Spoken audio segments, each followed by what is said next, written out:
My name is Dean J. Mazzarella, M-A-Z-Z-A-R-E-L-L-A, from the city of Leominster. Good morning. You can see here we have a slide up here, and I've always heard about 100-year storms, and I've always heard, like, occasionally in my lifetime, I've heard of 500, but never a 9 to 1,000 year storm. This is the first time. Well, anyway, you heard the news about 10:25 last night. I was notified, actually from the press, that the president had made a declaration of what we had already seen and known was a significant amount of damage here in the city of Leominster on September 11th, starting at about 4:30 in the afternoon till sometime around 10 or 11. And at the end of the day, so there's two parts of this. One is the declaration, the disaster declaration, and the other part is, well, it's actually three. One is it's business and residents, and the other one is municipal. On the municipal side, that part's still pending.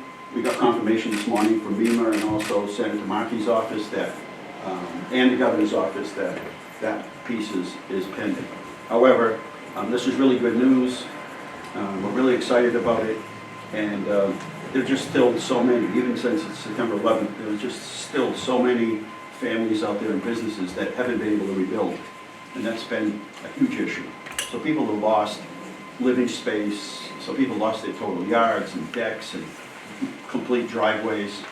And some borrowed money to make repairs, some tied it to their savings or retirement, and some just didn't have the ability to go out and borrow or tap into their retirement. And so the damage still exists around the city, and so we're happy today for the residents and the businesses. And so the next step is Arthur from Leominster Emergency Management will be meeting this afternoon with Mass Emergency Management to kind of go over what's next. In front of you have a couple of important numbers here. One is a phone number for FEMA, and this is direct to the public and to the businesses, and the other one is an actual website for FEMA. And we have a consultant that we use for the city that we've hired, used to work for FEMA, so we can better understand the process, and we're going to be making ourselves available to anybody that needs help. If somebody needs a language translation, if somebody needs help filling out the form, better understanding it, we really want to be prepared in the next couple of days to be able to help the residents of the city. There are approximately 1,400 that we know, 1,400 claims that were filed with FEMA, and each one of them will be looked at individually, and there will be a communication back and forth directly from FEMA with those businesses and residents of the city. So this is really good news. As you know, we were denied in the governor's office, Governor, Lieutenant Governor, Mass Emergency Management on our behalf, filed an appeal. I can't find too many times when the appeal was reversed, so that's exciting in and of itself. But it really shows, I mean, what we already knew. We actually hired engineers. We didn't want to just put ballpark figures together to submit to FEMA. We actually went out and hired several different engineering companies to give us real accurate cost estimates as to what some of these projects would cost to rebuild on the city side. So we've given real, true, live, to the moment, estimates on these projects. And so our grant director, Wendy, and MEMA and FEMA, and all of our local departments and engineers, it really was a team effort, the city council, everybody kind of pushing in the same direction. And as you know, our state delegation, our federal state delegation really pushed hard on this and made it a priority. The governor's office called this morning, and she's in Rome, but just so happened to be that she's with a representative from FEMA. So we're hoping that conversations continue about the importance of the funding on the city side. So today we're going to set aside the city portion of this and really celebrate and get excited about the prospects. They could have been much different. Last night we could have got a letter that said you were denied, and it didn't say that. So we're grateful, we're happy, but still committed to the process of helping anybody that needs help get into the process. Any questions at all? Is there a number Were you able to quantify, maybe in dollars, how much damage was done to the city of Leominster? On the city side, we put it at $30 million on the city side. Now, remember, businesses and residents made direct application to FEMA, so we have some sense of that. But it could be anything. It could, think about the housing market right now. Many people bought a house smaller than they typically wanted, finish off the lower level of it, maybe, kids' bedrooms or whatever, and those got washed out. And for a lot of people that just purchased a house, they don't have the borrowing capacity to be able to go out and, borrow money to now fix that. So this is, I think, is going to be really, really helpful. And just, every day I see another home, I see another, pictures, I see more and more every day, the damage that was done, that we have applications for, but maybe I just haven't seen it yet. So the 30 million is the roads? Correct. City infrastructure, roads, bridges, walls, streets. There are a number of streets in town that we just got through paving. Those are all destroyed after the storm. So when did you find out about this, and how did the governor call you? No, actually, somebody from the news texted me at 10:25 last night and said, and I thought it was a joke or something. Is this an old news? Is this old news, like from before or something? And like, no, it's real. And then he sent it to me off a screenshot of a screen. And we went from there, and then got a couple other texts, and Congressman McGovern called me later on, and then through the night, I finally woke up one day to give him the good news, and I don't think any of us slept. We're just really happy for homeowners and renters and businesses. Just really excited for them. I mean, every day we get calls. Every day our office gets multiple calls. Where's it at? And periodically we've been sending updates back to, via email, text, whatever, letting people know if we've heard anything, if anything's changed, how many days it's been, try to keep them informed. Did the initial denial, I mean, I can't imagine if you have to fix something, right, you have to pay for it somehow, and then you kind of hope. Did the denial set back the process of recovery? Well, it wasn't the best news, but, I think just in life in general, you just can't give up. I mean, that's just a step in the process. We weren't happy, but at least we were afforded an opportunity to appeal it, and obviously we prevailed in the appeal process. And everything we did was documented 100%, and it was live. It was to the day of what those cost estimates were. And I think anybody that's come out here, that's directly or indirectly related to disasters, or even the press, or even weather folks that come out here, we're all surprised that we didn't originally get it. So we're thrilled.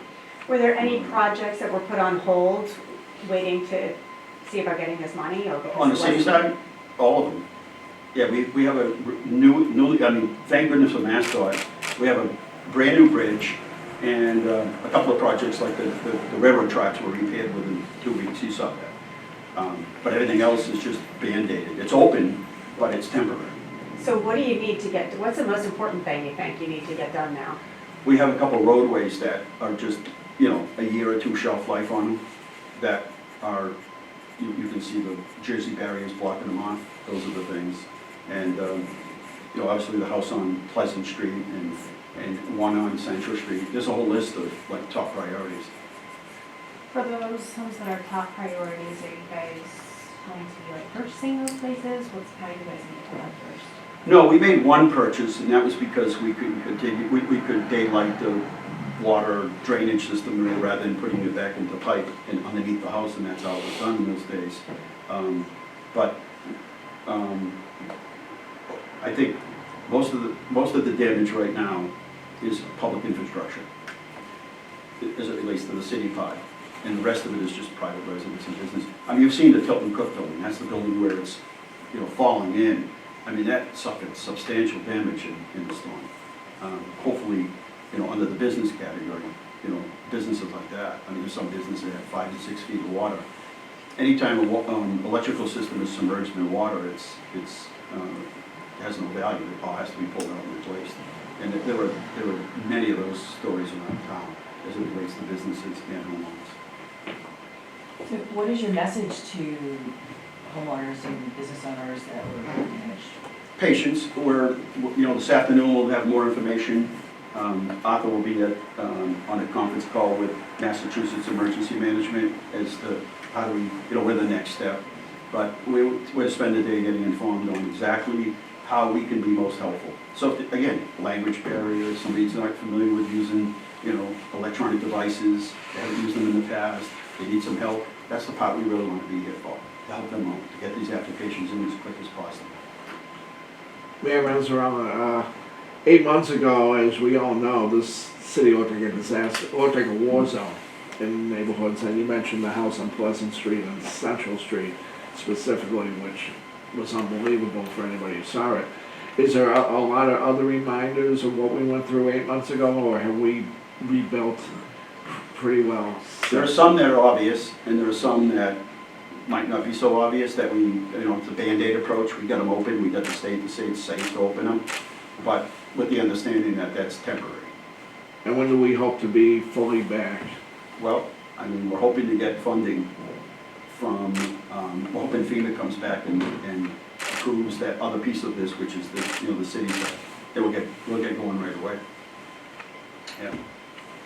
900 to 1,000-year storm, do you feel confident that lightning won't strike twice here? I will never believe another thing in my lifetime. I go to meetings all the time. For the last 31 years, I've been going everywhere, and I've never heard. I have a friend that works at the Weather Channel and said, "Do you guys realize what happened there?" And I'm like, "Yeah." Everybody was throwing around numbers like 100 year, 500, 250, and they said,